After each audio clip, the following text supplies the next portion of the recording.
DJ Delz. Listening to this show last week, you guys were speaking about how the attendance has been kind of weak over on Raw and SmackDown, seats just empty.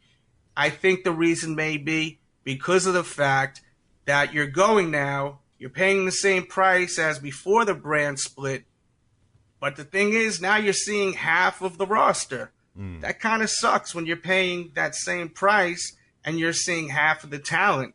You know, like before you'd go to Raw and you would see like all the big names. You'd see AJ Styles, you'd see KO. Now you got to pick and choose, you know, what night you want to go.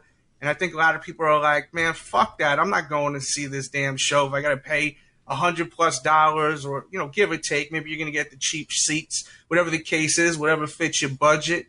But you guys know what I mean. I'm pretty sure. Like, is it really worth going if the price is still the same price and you're seeing half of the roster? It's kind of shitty. You know, that's interesting, too, because Raw used to be that way, where Raw was the show that you go to, and SmackDown was like if you had nothing better to do. Yeah. Yeah, well, the idea of going and spending even $50 to see a house show to me is ridiculous. For a fucking, my God, $50 to go see just about any show nowadays, to me, is just like, it's out of control, especially for something that you see so much of and you see relatively for free anyways. Right. So, like, why would anybody pay that type of money, especially, like I said, for a house show? The only way that WWE is going to improve any of the house show attendance is to, you know, revert to using smaller buildings and incentivize it. Have more meet and greets, have more photo ops, do that type of shit.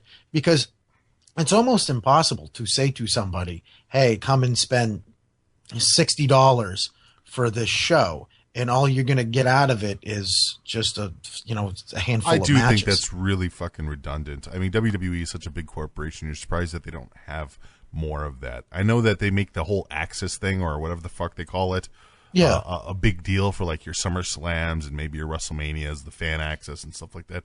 But there's no reason, maybe not at a house show, so I'll take that back from a house show. But at like TV tapings, you're telling me that they can't have a thing where they can garner more interest in TV tapings by having these little things that are unique to WWE there? I don't get it. I just don't get it. WWE benefits more than anyone if they have these types of meet and greets, and all that people see, and the internet and Twitter and all of them are flooded with hashtag I went to a WWE house show and I met blah, blah, blah. Nobody benefits more from that than WWE. Exactly. Nobody. The talent does secondly, but WWE does